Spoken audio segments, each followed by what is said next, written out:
And one particular day, I was at the store trying to find my nanay at the store. She didn't have a cell phone, so I had to go through this big store to look for her.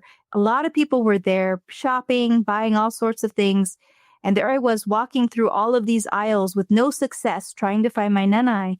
And then I finally think to myself, well, maybe she's in the cash register line. Maybe she's already made it ready to make her purchase. And so I make my way through the lines of the cash register, and I'm going through these lines, and everyone is standing there because these lines are so long and they have nothing better to do but then to stare at me as I'm walking by looking through for my nanay.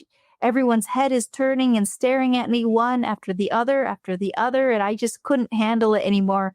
I was tired of being stared at, and I found this rack of clothing in front of me, and I went behind the clothing, and I just stood there behind the clothing, and I started to think about, God, why couldn't you just make me normal?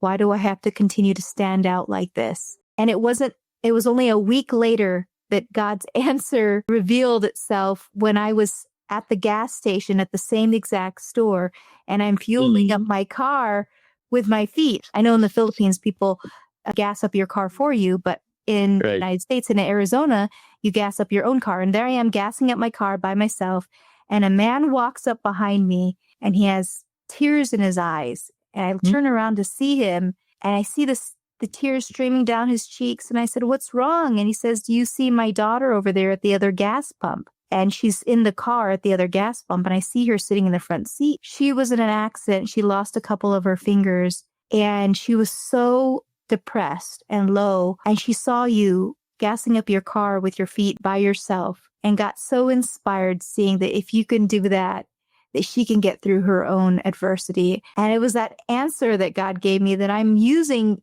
your story, your adversity, to reach and touch and give people hope. And it gave me true meaning for what I go through, knowing that it can be gifted to others to help them overcome. Wow, what an inspiring and moving story.